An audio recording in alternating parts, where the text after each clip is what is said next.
Okay, welcome back, ladies and gents, to the ThePreGameNetwork podcast. We've been away for a few weeks. I've had a lot going on in my life. How you doing, buddy?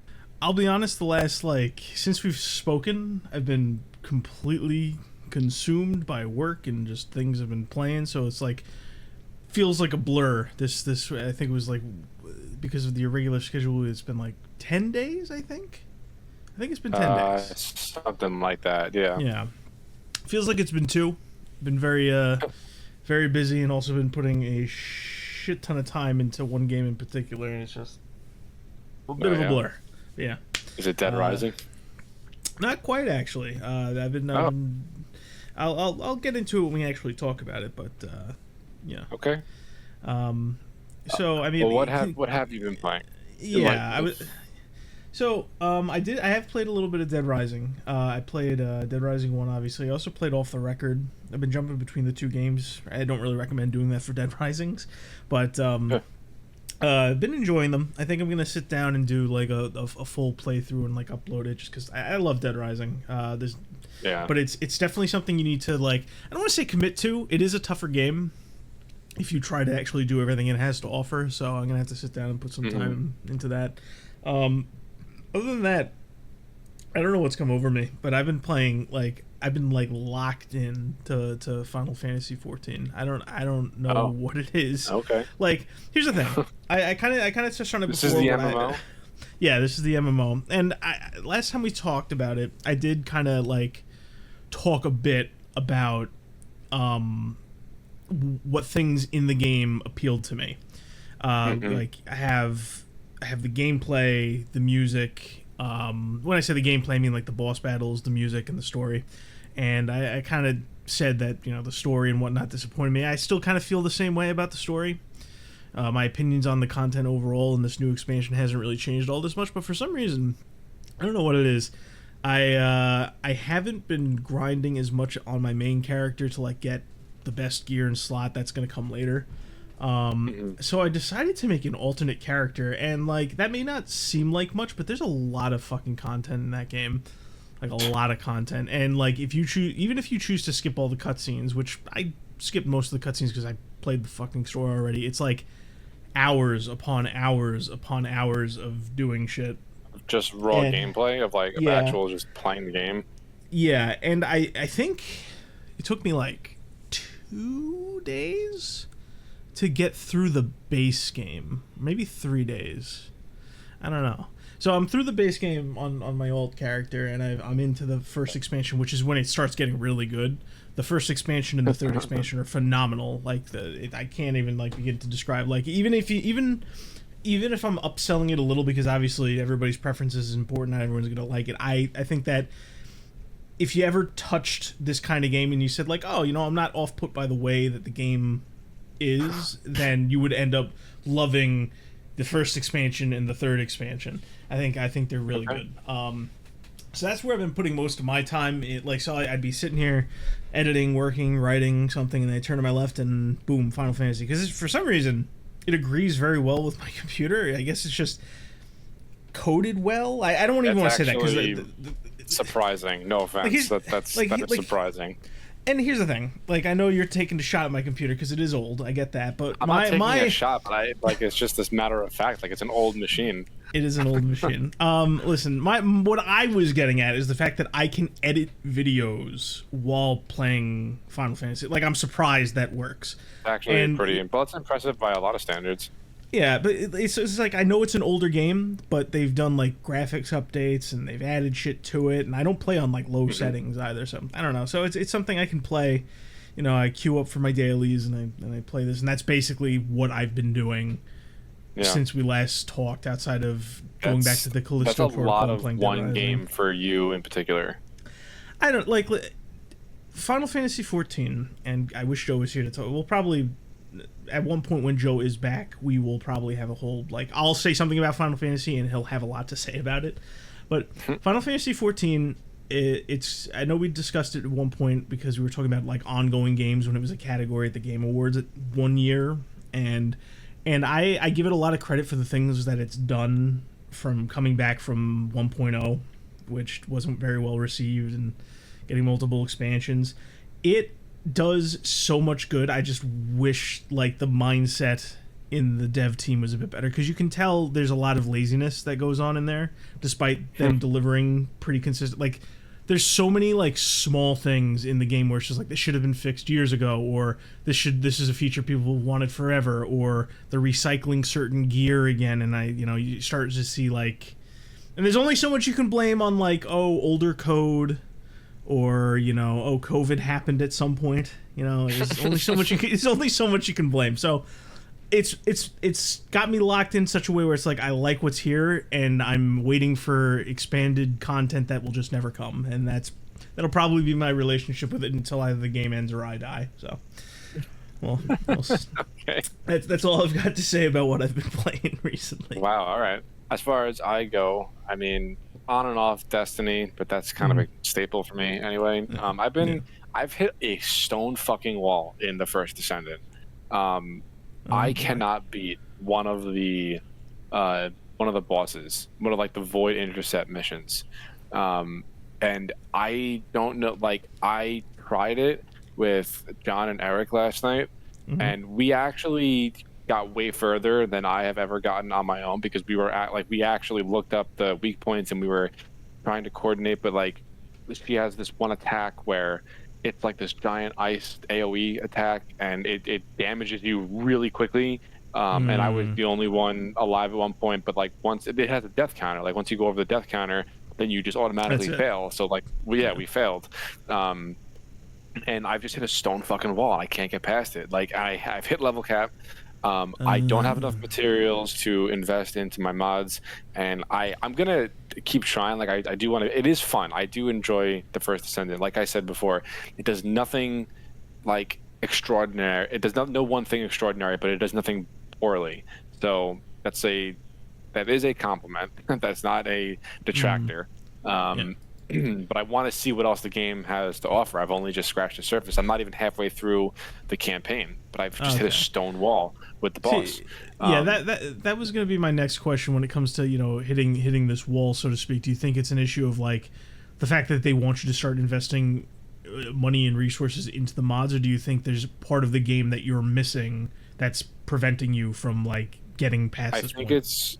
I think it's more of they want you to have an investment in the mods in your build, because I don't think that I don't perceive it as I don't know what's going on. I perceive it as I'm not hitting enough DPS output to take this thing down. But because you're also on a time limit, so based on the time limit and the death counter, like those two things, the Venn diagram of those two things it makes it for a really challenging boss encounter. So I've been having a lot of trouble with that, and I'm gonna keep trying. We got close last night, but no cigar. And once I beat that, I'll have a better idea of where I can go with this game. So that's that. That's gonna require some free time. The other game that I've actually been playing a lot of is Returnal. We touched on that you had started or you downloaded it. It's actually a lot of fun, and it's definitely my type of game. Like, I've never really been into roguelites before, but this is a really cool one. I like it, and the presentation and art style is really cool too. And it's just like the temporary squeeze. Like, once I beat it, I'll move on. I probably won't play it again. But I think for like the $15 I got it for, I think it was worth the money. And it strikes me as a game that is kind of like a one and done, unless you're like really into the aspect of like the rogue like aspects of it. But I don't. Yeah, I'm apparently like the fans of Returnal, like the core fan base, like they have been waiting for a sequel announcement for quite some time, but it just hasn't come yet. So we will see what happens with that. Beyond that, I really haven't been dipping my toe into many other things. So that's pretty much everything that I've been playing this past 10 days. Okay. Yeah. So, all right. So with that behind us, one tiny little tidbit that I want to just touch upon real quick. Do you remember Hellbreach Vegas? Yes, I do. It is getting its full 1.0 release on August 14th. So I respond like that for just, I look at it as like a timeline kind of thing, right? Because like we tried it we tried it like how many months ago? Like a month and a half ago, maybe. When was the last time I played this game? June 1st. So almost a month and a half ago. So I don't know Dan, how they can make this ready. Yeah, so I'm just thinking to myself, because we have a first play up. We did play this, and I uploaded us playing it, right? And I remembered we left it with like a kind of like. It's got like fun. It's got a fun foundation, but it's so buggy. I forget exactly what I said. I feel like I said something like, it will come back in like a year and a half when the game's done. Yeah. It was a year. That was the timeline that you gave it. I'm gonna be completely fucking honest with you, Dan. That does not fill me with a lot of hope for the game. I'll tell you what, though. I'm gonna come back to this game on its 1.0 release and see what exactly changed, because by my tally so far, they've added a couple new maps since we last played, and a hotfix, judging on the Steam activity timeline here. Okay, so I just want to double check. This video was uploaded June 2nd, so June 1st is probably when we all played it. Yeah. Now, Dan, when we played it, the version of the game was 0.3. Oh. 0.3. Was it? Yes, it was. Okay. I don't. I'll be honest. That doesn't have, like. They either gotta have something amazing cooking, or this is like they're pulling the chute. Like I don't know about this one, buddy. That's. Good for them. I don't know. On finally launching. I don't know. I feel bad. Like, I don't want to laugh at these devs, or I think it might be like one guy. Listen, I think this is one of those solo projects. I'm not laughing at the devs.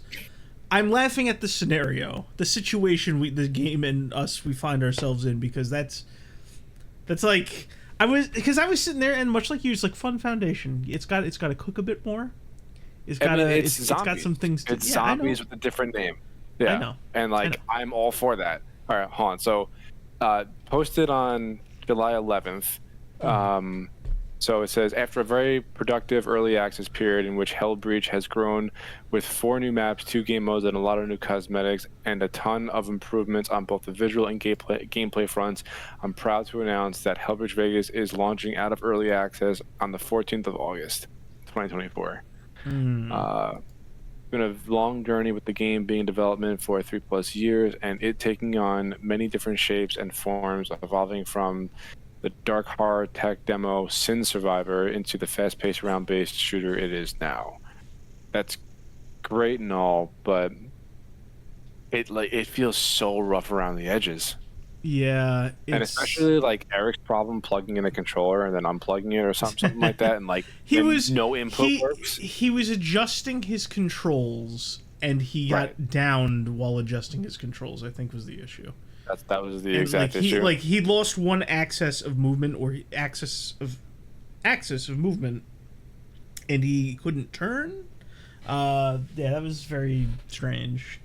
Yeah, I don't know what that was about, but I mean, this is okay. 1.0 release for Hellbreach Vegas coming August 14th. Okay, we'll see how that goes. See how that goes. I mean, good luck. Imagine it being just like the imagine it being exactly what we played, but with like 2 new maps or something like that. That'd be something else. I don't want to kick a guy while he's down. Power to you, solo devs out there, but that does. I don't like. Take your time. Take your time. Do what you need to do. There's no gun to your head. There's no shame in being in early access for however long you need to. Fucking 7 Days to Die was in early access for like a decade. Yeah, it just got its 1.0, or is getting its 1.0 release very soon. Yeah. like I always hesitate a bit when it comes to the early access stuff, but it's like a solo dev kind of like looking for feedback like that and kind of using the early access period as like a means to work out the kinks. I'm okay with that. Mm-hmm. I don't know, man. I don't know. I guess we'll see what happens. Beyond that, another small tidbit that I got is part of the Space Marine 2 campaign was leaked. It was an old build, but it was leaked online. I think I posted this somewhere. It's a full dev build, if I'm fully aware. It's like 70 gigs or something. Yeah. A full dev build of Space Marine 2 is leaked online. Yeah. So I'm still looking forward to it. I didn't watch it because I don't want to be spoiled. No, I get that. If anything, this will be good for me because, now that it's out in the internet, if there's any kind of like fuckery going on with the writing, which was what I was concerned about, we'll hear about it way in advance. That's a good point. I mean, I'm probably gonna buy it regardless. I just love Space Marine so much. I get it. No, yeah, that my whole thing is like, I'm not as diehard into it as you are, and even if I was, like, I would take, like, if somebody was pulling like a Disney Star Wars to something I liked, I couldn't support it financially. I doubt it's going to be that bad, even if there is fuckery in there. But it's just like, yeah, we'll see what happens. Yeah, but what else beyond that? I mean, I don't really have like crazy huge stories this week because of the state of my life at the moment. Yeah, no, that's of course that's perfectly fine. Well, did you obviously I'm sure you heard about this and you know about this, but the Game Pass went up in price. That's right, it did go up in price, and they're no longer bringing day one titles to the lowest tier. Yes, which I am actually okay with this move. Well, here's the thing, I'm okay with it too. Here's the thing, and this is gonna it's me, I love to argue my semantics. I know. Their biggest problem with that part of the move is that if Game Pass, your whole shtick is day one with Game Pass, right? Mm-hmm. It's understandable that you offer services that don't have that day one functionality. Why did you discontinue Xbox Live Gold? Like, why? If you were gonna do that, Well, Xbox Live Gold was. I feel like it was a different service, but I guess your point still stands because if it was a different service, then. So here's the thing, and first and foremost, most people would argue that paying for online in general is bullshit because you play games on the computer, you don't have that issue. But they nickel and dime you on the consoles or whatever. My problem is obviously you had Xbox Gold, and they had games with gold, right? And they discontinued that a while ago. But what I'm getting at is, if you're gonna have, I don't know, it's hard because it is really a semantic thing. It's like you could have just given like the lower tier service to Xbox Gold without changing anything. I don't know. It's maybe it's just like a deprecation type of thing that's been around for so long. I mean, we don't know the numbers on it, so that's part of it too. But it's so unpopular. I mean, they change it. They because you still need Game Pass Core if you want to play online, so it serves the same purpose, but you get games with it too. So technically, it's a better deal and offering you more things than Xbox Live Gold. I get that, but it's just like it's so strange to me that the second they push that through for the console Game Pass, it's. I don't know. It's the overnight the pricing structure. Not only did the price increase on like the things that most of the people we know have, but now it's like more confusing to look at because it's like you have Game Pass Ultimate, Game Pass PC, Game Pass Core, then you have Game Pass for console, which is technically not a thing anymore, but if you're grandfathered in, you're grandfathered in. Then you have the yearly price of Game Pass Core going up, but not the monthly cost. It's just it's a mess. Microsoft makes it so hard for me to go to bat for them. And I'm not saying that as like a blind fanboy, but it's just like you are doing certain things right, and I'm just like, okay, perfect. Just nail down what you're doing right, and don't fuck with this, and then just do other things and get better, right? Because them doing good is good for the industry. But it's just, I don't know. It's just, I guess I don't have much to say outside of this stupid semantic argument, but it's just like, it's a $3 increase. They got way more scrutiny for it than anyone else raising their prices. Like, Netflix raises their prices. No, everybody kind of bitches, but That's they move on. true. Sony raises their prices. It's and, easy to kick somebody bitches. while they're down. Yeah, that's the thing. I don't want to pay more. I think the prices going up is really more a sign of the economy. I don't want to talk about the fucking economy, but obviously it's listen, I'm not going to talk about politics or anything, but obviously the economy pretty much everywhere is kind of shit. In the markets at the very least, the markets where Microsoft and all these gaming companies operate at the fullest. So it's like, I get why it's happening, you know. Yeah. But it's, I don't know, that's just the thing. Well, like, I'm okay with them. So them raising the price is definitely a tough pill to swallow, but we won't know this until later down the line. But if it results in better games, then great. But I don't think it will. Yeah, I get what you're saying. It is kind of tough, but I mean I know, like, in theory, us paying more means better services for us. But it's just in theory. Yeah, but no, like, I'm just saying I'm getting where you're coming from. But it's obviously, this is just a result of global markets and the fact that, like, Game Pass as a whole has kind of been unsustainable.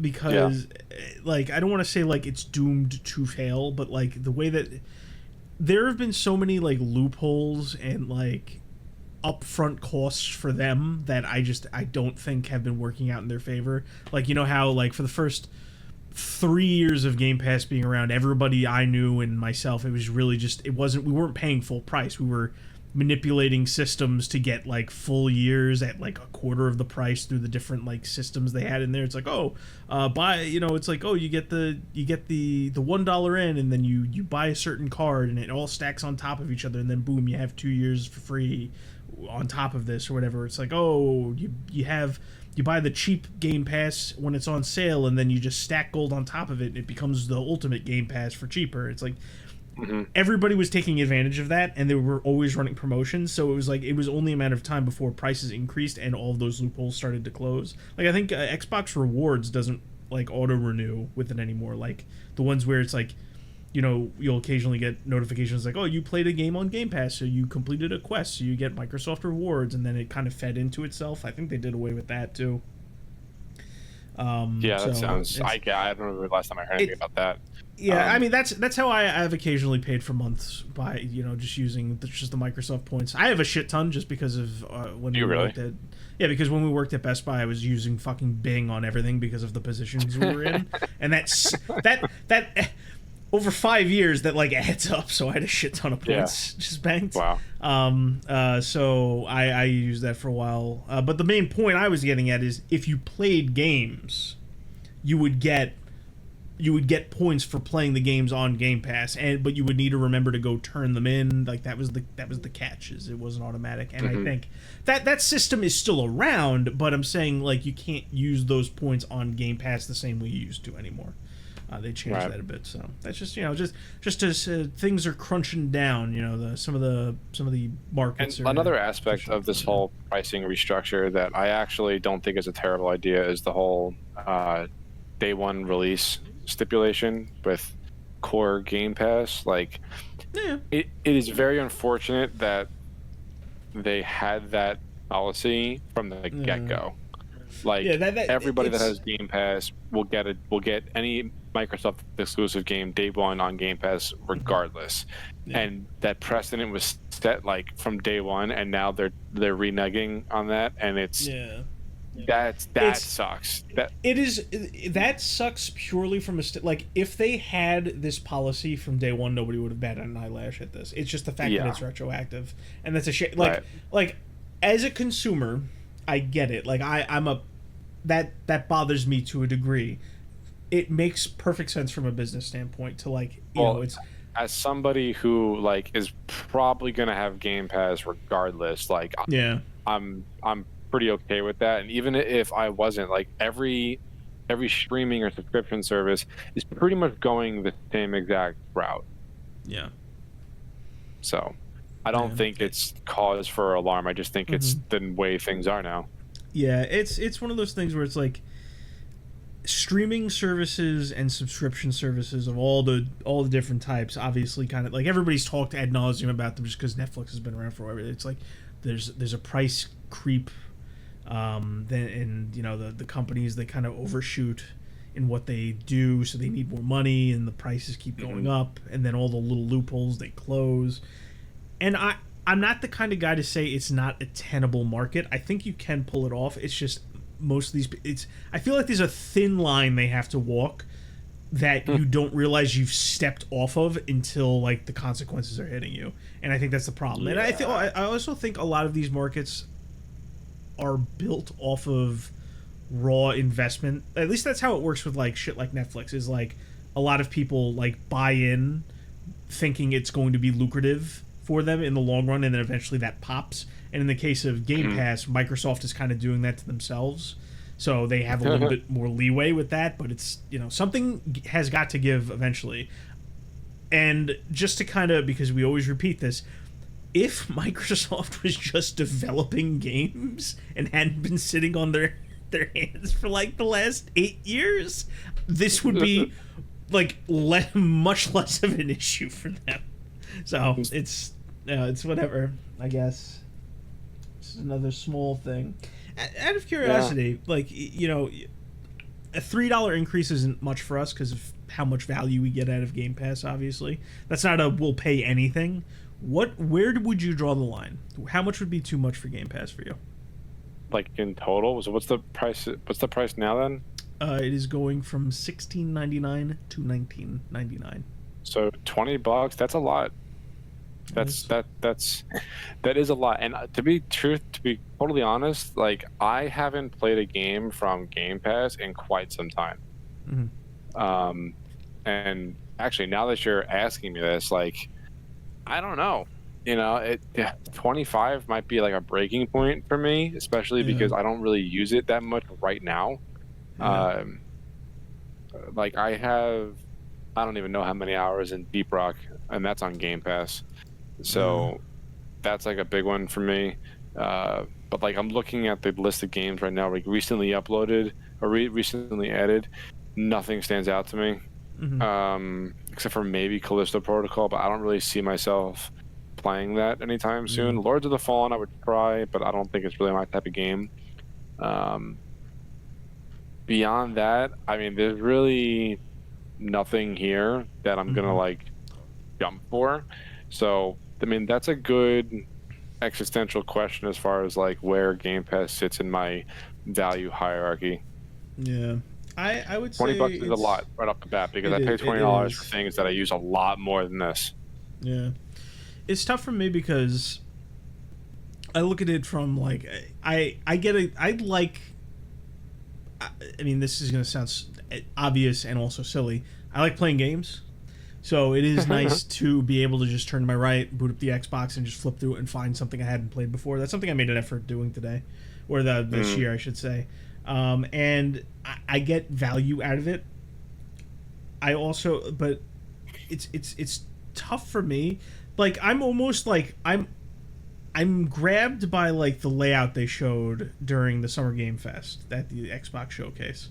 And I'm just like, that's value to me. And occasionally we'll get really surprising stuff I'm not expecting that I really like. And I'm just like, wow, this is like hundreds of hours I can put into this. Like when Persona, when they nailed the deal with Atlas and Sega to get all the Persona games on there, and the one that stayed on there the longest being the one that released like the newest. And on top of that, they threw the DLC in the perk system. So that means this game is going to be on Game Pass for at least another 6 months.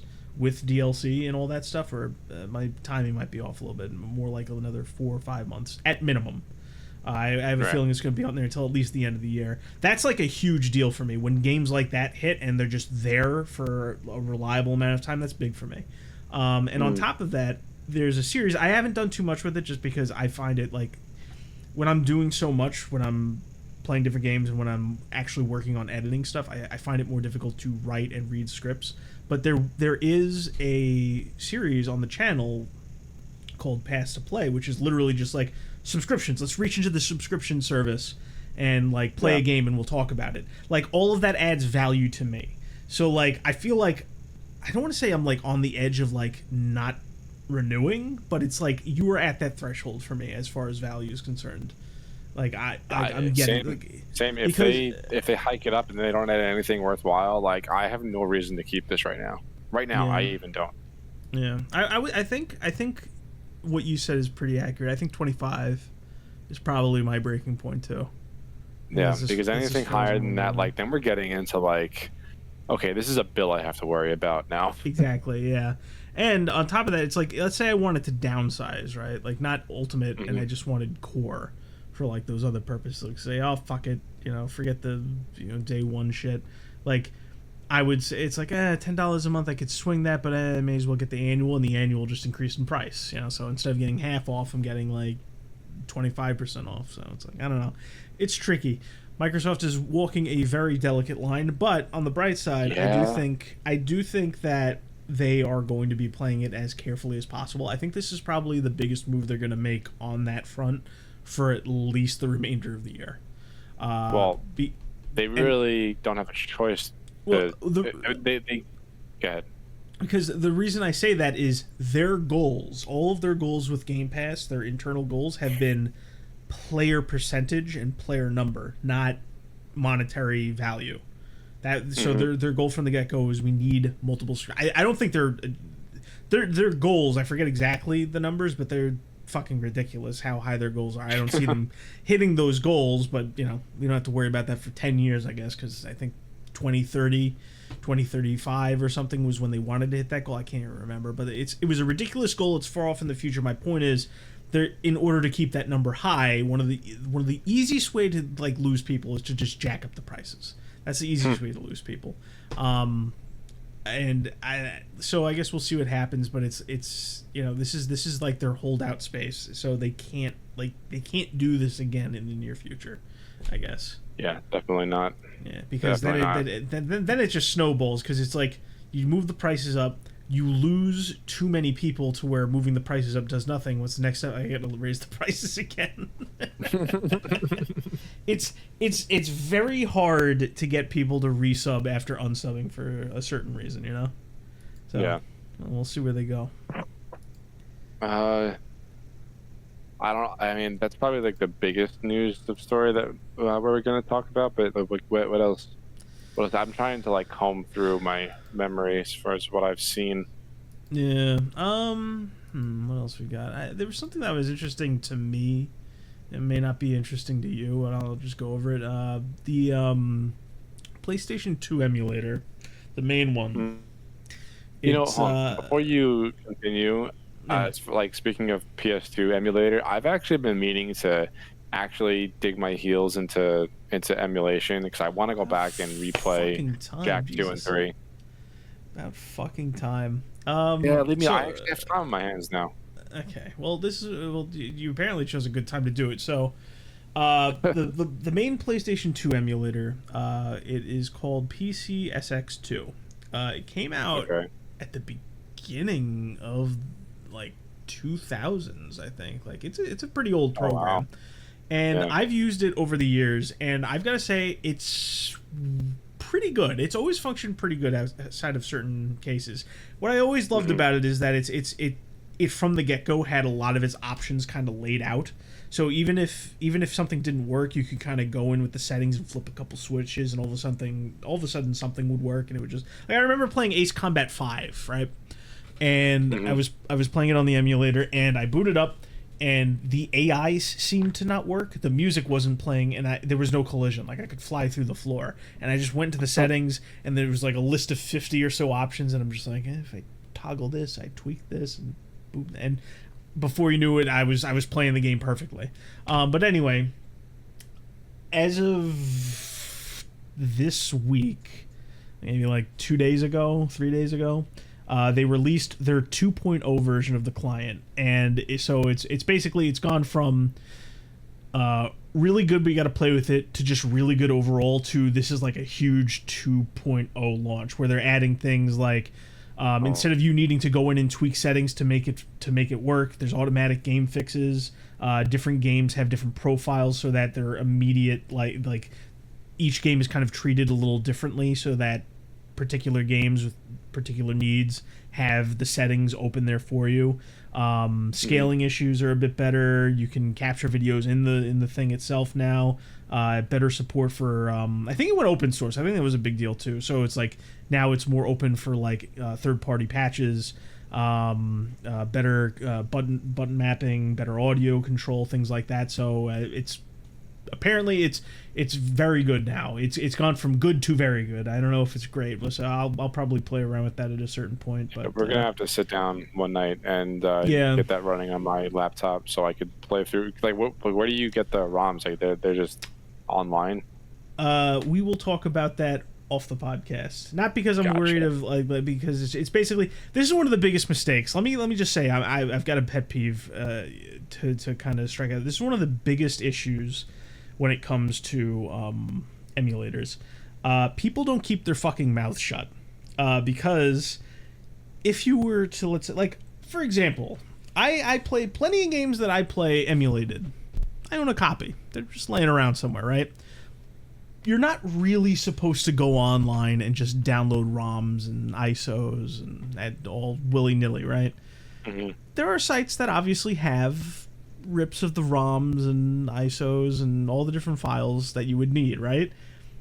And for some reason, in particular Nintendo fans, you guys are the fucking worst. You will go online and you will brag about it on like Twitter or Facebook, and before you know it, these massive companies are sending like letters like, "Hey, you can't do that," because they'll do it individually, but also there's associations. Like there's one association, I think European Software Association, something like that covers Nintendo, Sega, and like one of the big ones. So like when they get wind of it, they send a letter and you have to take down fucking nearly everything. But there's places I can show you to get you some good stuff. But don't talk about it. Because they'll get taken. There's evil fucking greedy people who will just take down the means to play something you either already own or isn't for sale anywhere. So it's whatever. But yeah, overall it sounds like PCSX2. I can't say that fast at all. It seems like it's in a really good spot. I doubt it's going to be the best emulator ever, because that's a standard that's set pretty high. The Wii emulator Dolphin is phenomenal. Dolphin. Yeah, it's been phenomenal for a while. It runs really well. GameCube and Wii games, it's great. And the PlayStation Portable emulator, shout out to them, PPSSPP. That shit is magic. Like that has worked for as long as I've been emulating games. It has always worked perfectly. So shout out to you guys for making a fucking amazing emulator. That shit's crazy. But yeah. So that actually, I just thought of something that I do want to talk about. And I know what your reaction is going to be, but they put out more gameplay. Concord. Now, I've seen way more gameplay now since the last time that we spoke about it, and I have thoughts. I definitely have thoughts. So, number one, I can see the Destiny DNA in this shit, like from a mile away, down to basically copy and pasting animations from Destiny 2 into this game. It's not in your face, but as somebody with like upwards of 2,000 hours in Destiny 2, I could see it like plain as day. I don't really have like that big of a problem with the fact that they're using extremely similar, if not the same, animations that they used on Destiny 2, because they are people that worked on Halo and Destiny and blah blah blah. Yeah, we talked about that last time. So that's number one. Number two, the game actually looks like it plays very, very smoothly, and it's definitely a positive. But I'm gonna move on to like the negatives here in a second. Yes, please start ripping on the game. From a gameplay perspective, as somebody who has not played it, it looks like it plays very well. Like the guns look like they handle really well.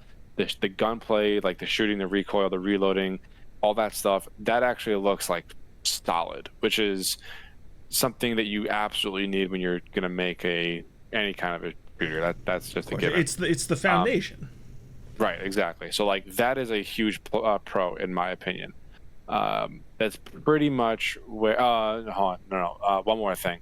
To use your abilities, all of them are not just on a cooldown. Like you have to get a kill and then like pick up something in order to recharge your abilities, which I actually think is a good way to balance gameplay and abilities and heroes and blah blah blah. Okay. I don't hate that system.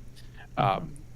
So that's pretty much where my pros end. Which I mean that was 4. Like that's not a bad list. But it looks pretty creatively bankrupt. Like, and that's like a huge blow in the cons column of the game. Of course. Yeah. I don't know why I've needed to make it a fucking hero shooter. I'm so sick of those.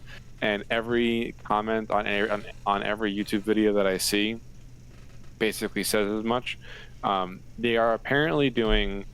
I don't know if they're weekly or bi-weekly, but they're doing like stagmented. No. Segmented? Oh, stagnated. Yeah, they're doing stagnated like lore injections like every week or every 2 weeks or something. And not only does this game look like they got all of their creative inspiration from like the Guardians of the Galaxy movie, but I don't know if you've played the Guardians of the Galaxy game. These cutscenes look extremely similar to those. Oh. And I like, look, if the game is fun, great. But like, I'm so sick of hero shooters. It doesn't look like anybody that has a creative bone in their body worked on this game. And like, I am almost completely uninterested because of those two things. So I would still try it. As far as hero shooters go, like it does look okay enough that I'll play it, but I'm not paying $40 for it. That's how much they're charging. Like, yeah, it has free to play written all over it. There's no like third mode or campaign mode or like a PvE only mode or whatever. It's only like quick play or and I'm not paying $40 for that. And like it's a shame because I have always loved Halo. I still do. And you know how I feel about Destiny. And like, and I've gone on my rants of like what I think Destiny PvP is, what it should be, what it could be. And like I haven't touched PvP in Destiny in a very, very long time.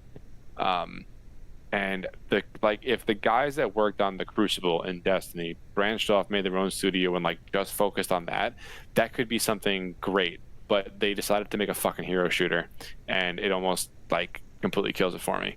So that is my initial first impressions of just seeing the game. One thing that somebody on YouTube that I follow does say is like when you load into a game, you have to sit through like a solid minute of not loading screen of like, oh, the ship enters the atmosphere, the ship goes into the city, the ship, like it's your team versus this team, and then you land and then you get to pick your fucking character. Like it takes forever to get to the match after you match make. Does that make sense? Yeah, I get you. Yeah. Like, you know how Titanfall had like you dropping in or like the epilogue, or you have to like reach the ship and then you jump away. Yes. It's like that, but it's fucking drawn out to be like 10 times the length that it needs to. So okay. like the player has that much more time to sit there and think about if they really want to play this game. Yeah, it seems like a lot of hassle for very little payoff, honestly. So I don't know if you've seen anything with this game, but like that was my gut reaction upon watching several videos involving gameplay. I mean, I haven't seen nearly as much as you certainly have. What I would say is like my takeaways. It seems like we would have had similar takeaways if I saw the same amount, right? I mean, there's not much for me to say about it. It's just it doesn't look. It looks too safe. It doesn't do anything new. It looks. There was a comment that I saw on one of the videos, and it said, "This is the game that would be on like a screen in a teenager's room in a movie." that like wasn't in focus. You know, like if it was like the Yeah. background game, honest, like that's what this would be.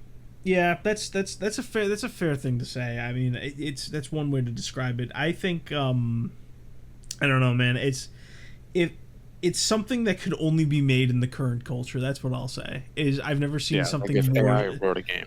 Yeah, it's just bland, safe, just not appealing in any way, shape, or form to me. The one pro that you had where you said like, oh, it's got the Destiny DNA built in. I don't like the feeling generally of Destiny, so that's like I don't know if it feels that way, but like the gunplay looks solid.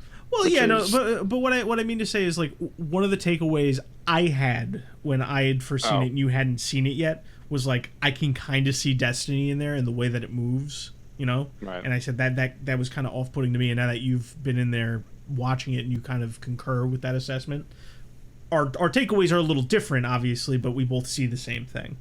I think. Yeah. Yeah. So. Let's see. Well, beyond that, Delta Force. Have you heard anything new about this? I haven't heard anything about it recently to the point where I almost forgot what it was. Okay, so it's like I don't know if they're Korean or Chinese, but it's no, I'm sorry. The people who have been making COD Mobile for years went off on their own and are making Delta Force, and they are bringing back the original campaign of Black Hawk Down from like the 90s, and they're remaking it completely. Yeah, I think it's running in Unreal 5. I think I could be wrong. But okay, so like there's 3 different modes for this. There is the campaign, which is Black Hawk Down, and this is all free to play. It's on every platform, including mobile. Okay.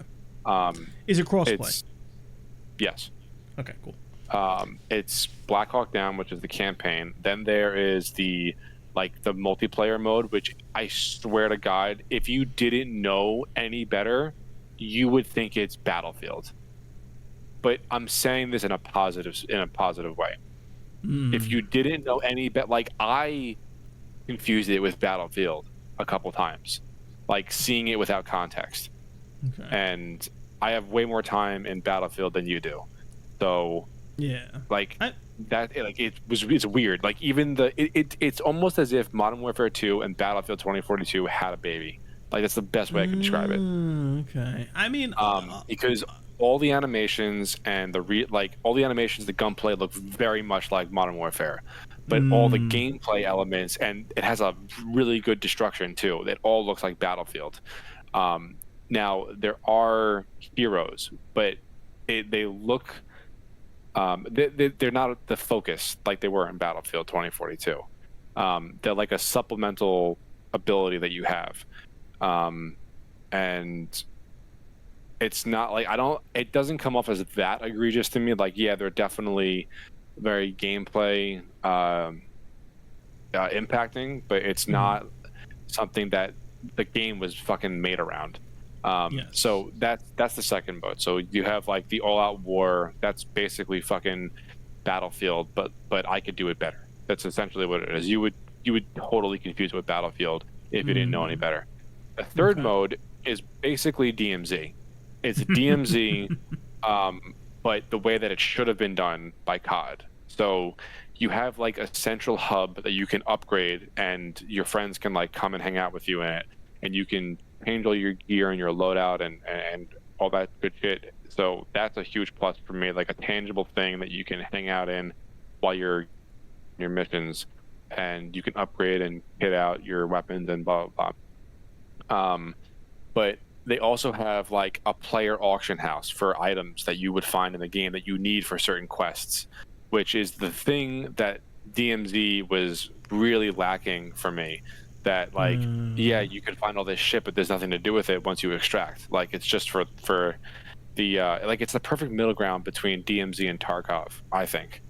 Like it's not too hardcore, but it's not too casual, and it's looking very promising. I'm really trying my best not to get my hopes up too much, but don't want to get burned. Overall, yeah, the game overall is looking very promising. You should look up some gameplay Yeah, or like a breakdown or something. I'll take a peek into it a little bit later. I'll be honest. When it comes to that particular, not setting, but like overall frame, that scope of like, kind of Modern Warfare or Battlefield, that modern warfare, literal modern warfare setting to like a little earlier than that, it's not something I get particularly tired of, so I'm always willing to like feel that out and give it another shot. So I mean I remember seeing it at first, and I'm familiar with the older titles, or at least older titles that have the name Delta Force behind it.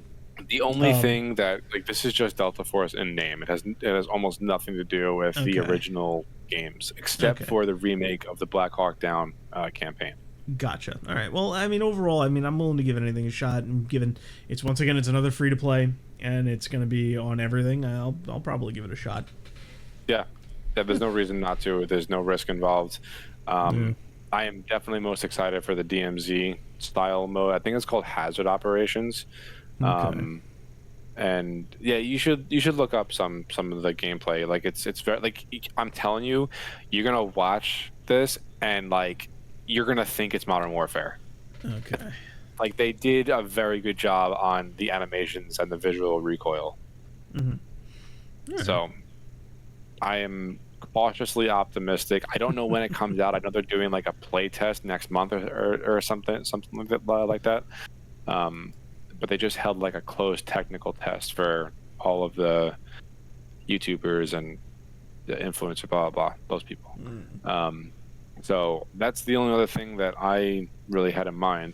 That just popped up on my radar. And there's the only thing I can think of, the only other thing that I can think of that recently happened. I'm sure I'm forgetting something big, but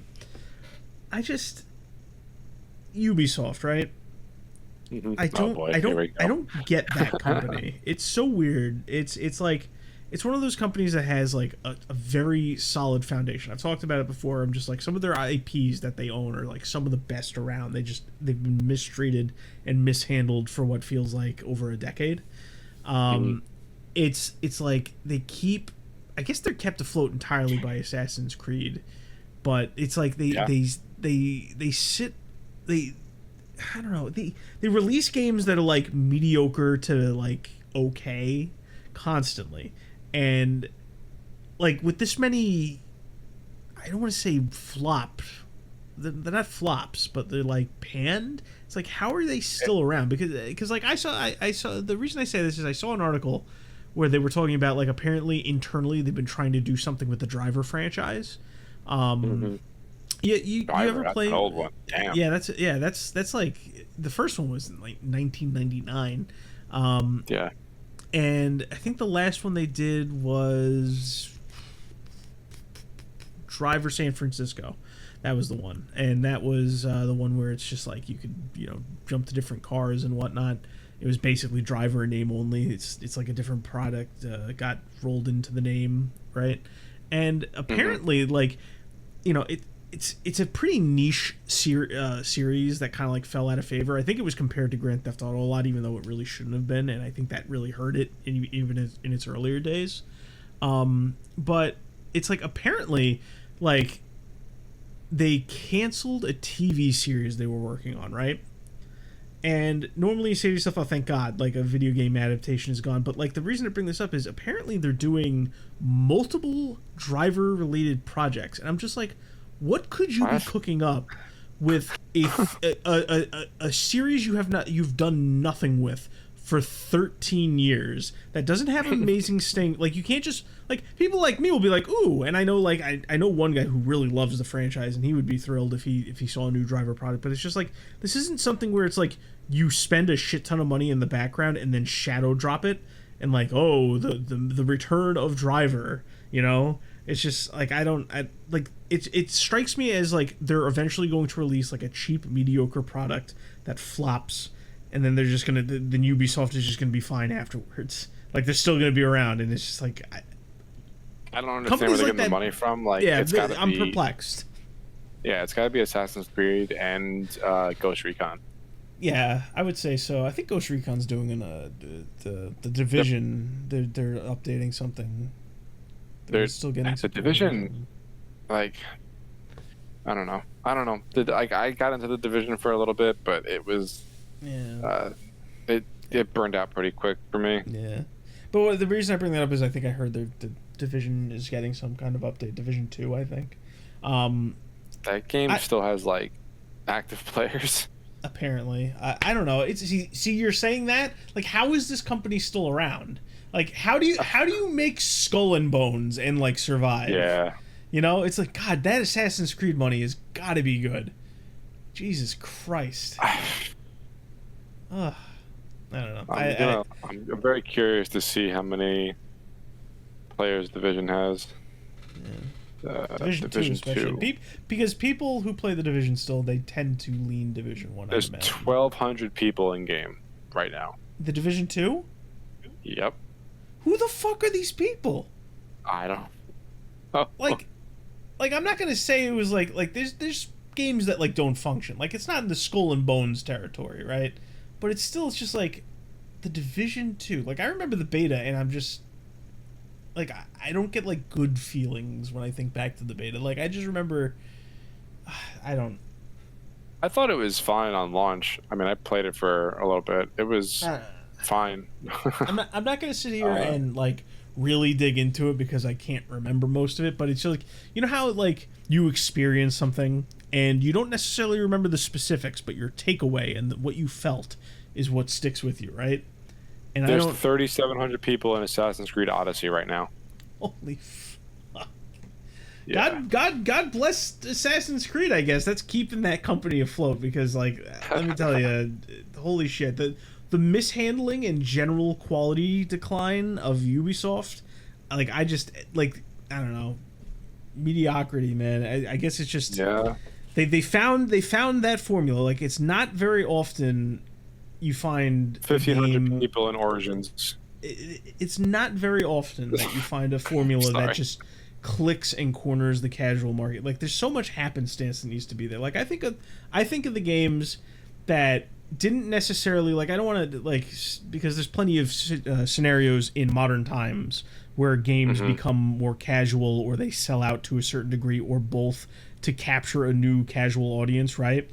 Like something like a Guilty Gear, for example. But, like, there are other franchises that have been around forever that have slowly declined in quality that just, even no matter what, they will always sell. Assassin's Creed is one of them. Mortal Kombat is another one where Street Fighter is still good, but it's like if it shat the bed tomorrow, like, people would still just eat it up. But it's like it's amazing to me that some games just have the perfect happenstance to corner a market in such a way that you have devout people that'll just buy year over year the games that you put out. It's stunning to me. There's no reason to say, like remember. I mean, well, Call of Duty is like an amazing example because that was like, you know, Call of Duty. Well, I guess that does apply. Well, I always say Assassin's Creed is like action games for people who play Call of Duty. You know. Mortal Kombat is the fighting game for people who play Call of Duty. They're very casual, entry level, friendly kind of things. You know, I don't know. I'll just end up rambling and ranting, but it's just basically what I'm getting at is I don't understand outside of mass market appeal how certain companies just generally survive. Like, I don't know. Like a couple weeks ago, I'm still gonna go back. I'm still gonna do it. I said I'm gonna go try and go and play the Assassin's Creed games, right? The newer ones. I'm gonna try. And play them. And I'm just like, there's some good in there. Once again, it's not a non-functional game. It's just that people don't know any better, or is it they're just attuned to something that's like safe and easily consumable? Like, I don't know. I mean, that formula came out close to 20 years ago now. No, I wouldn't say that. 15? I'm looking. No. What I'm saying, you would need to look and see when it became more RPG and less action. You need to find that. That was when Origins came. It's exactly when it happened.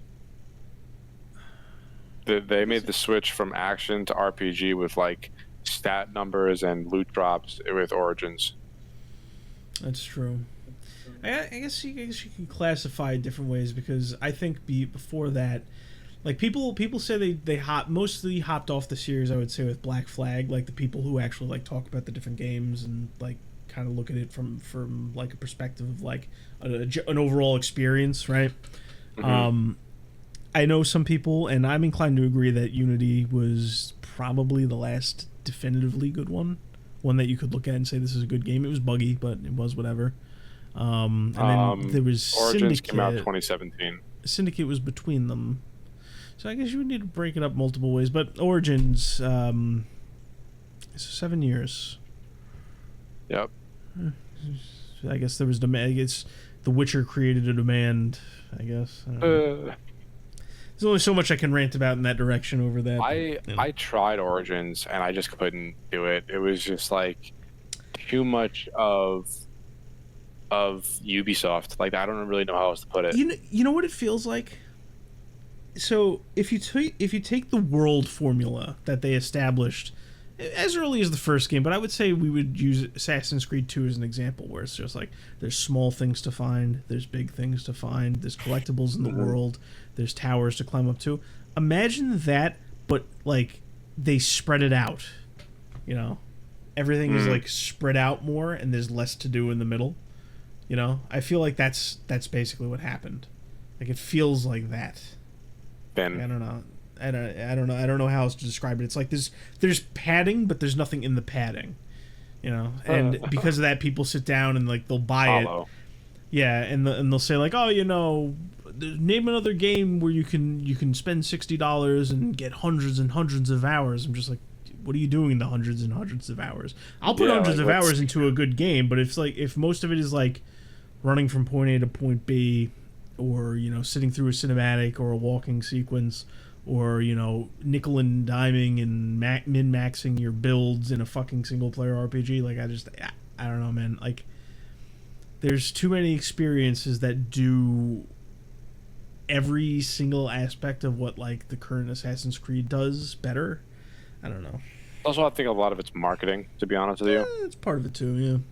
I do think the biggest factor is I think Assassin's Creed is the last real series to kick off that captured a certain niche better. Like I mentioned the other games before that kind of just have like a handle on their corner.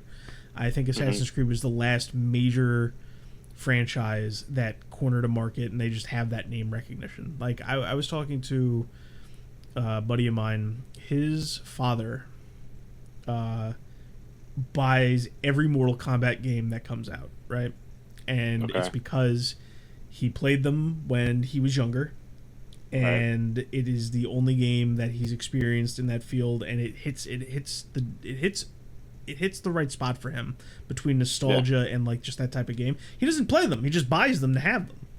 It's like there's I think Assassin's Creed is the last game of that kind to like capture that. I would say Call of Duty, but Call of Duty came out before it, obviously. You know, where it's just like you hit right, you have that name, and people just buy it year over year.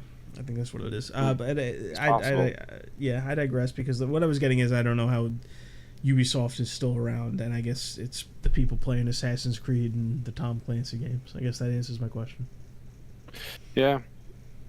Well, I don't really know where else to go from here, and I have my first day of class tomorrow morning. That's fine. I was rambling anyway. We're pretty much done. I think it's a good place as any to wrap it up. Yeah. So on that note, thanks for joining us again. If you are listening, yeah. Till next time. Yeah. All right. Bye.